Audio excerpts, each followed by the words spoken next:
Olá, seja muito bem-vindo e bem-vinda ao canal Engenheiro de Produção. Com grande alegria informo que sou a nova integrante do canal. Meu nome é Amanda Falcão, sou graduada e mestranda em Engenharia de Produção e venho com o propósito de agregar conhecimento e experiência na área. Primeiramente, se você ainda não está inscrito, se inscreve aqui. Vamos dar continuidade. Não sei se vocês têm dificuldades de entender ou até mesmo de explicar para quem já atua na área o que o engenheiro de produção faz. É muito amplo.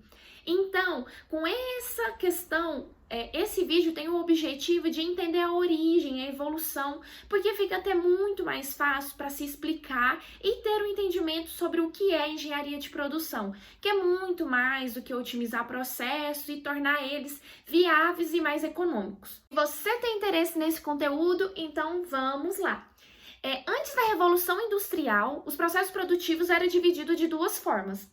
Pelo artesanal, que era executado pelo artesão, onde ele detinha todo o conhecimento desde o início ao final do processo, desde a obtenção da matéria-prima até a entrega para o seu cliente. E havia também nessa época a manufatureira, que era o dono burguês, onde ele tinha assalariados que executavam o trabalho. Mas, Amanda, onde que surge a engenharia de produção? Mesmo que naquela época eles não identificavam que seria engenharia de produção, eles sentiram a necessidade de organizar, integrar e realmente entender os melhores métodos para executar. Então, vamos iniciar falando com a primeira revolução industrial, que fortaleceu muito isso. Veio a mecanização e eles queriam produzir uma maior quantidade por menor custo e menor tempo. Então, dentro da indústria têxtil, isso se fortaleceu muito mais rápido e depois expandiu para outras indústrias. Eles tiveram essa preocupação e essa implementação de você produzir da melhor forma possível, reduzir o tempo, reduzir o custo e utilizar da melhor forma os recursos. Já na segunda revolução industrial, que aconteceu no final do século XIX, já traz novas formas de energia, tendo como principal combustível o petróleo.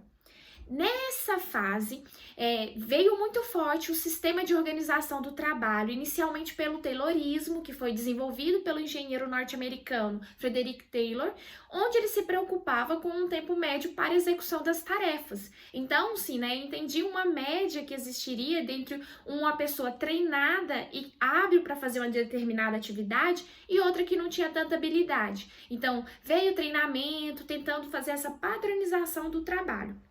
Posteriormente, veio o Fordismo, que vem numa pegada mais de produção em massa, onde se preocupava-se também com a racionalização do trabalho, porém quem determinava o ritmo que seria executado seriam máquinas e esteiras.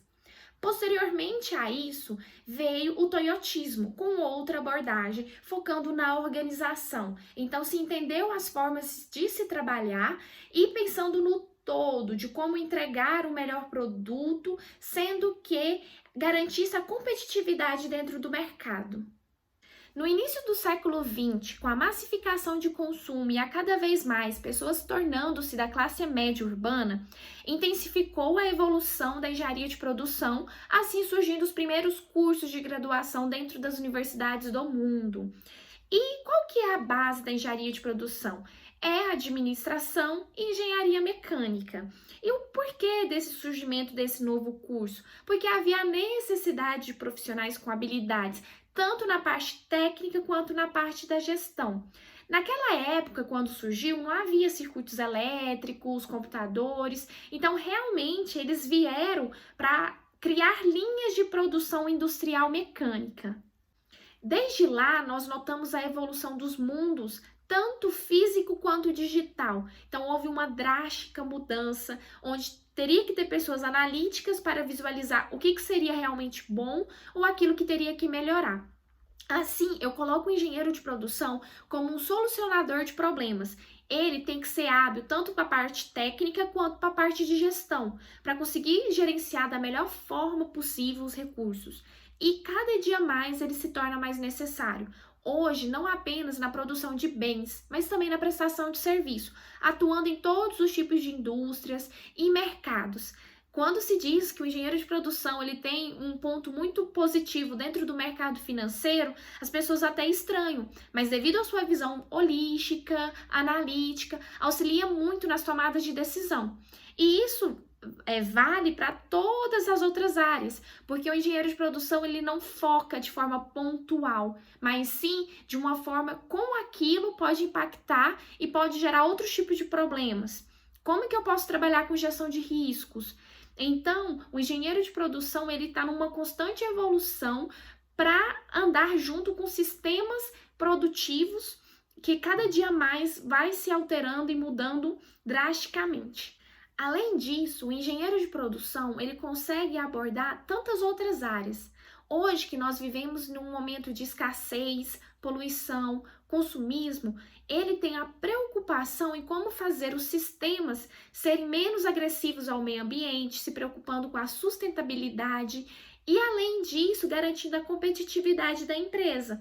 Então, sendo que antigamente as empresas se preocupavam apenas com o faturamento, com as entradas, o engenheiro de produção vem para auxiliar na redução de custos, despesas, retrabalhos, ineficiências. Então, é um profissional muito solicitado pelo mercado. Desse modo, percebemos que a engenharia de produção ela veio muito antes da concepção do curso. Então, desde a primeira revolução industrial já acontecia aplicações da utilização da área de conhecimento e das habilidades. Espero que esse conteúdo tenha contribuído no conhecimento de vocês. Espero o comentário de vocês aqui sobre o que vocês acharam e quais outros assuntos que vocês gostariam que a gente tratasse aqui. Meu muito obrigada e até em breve!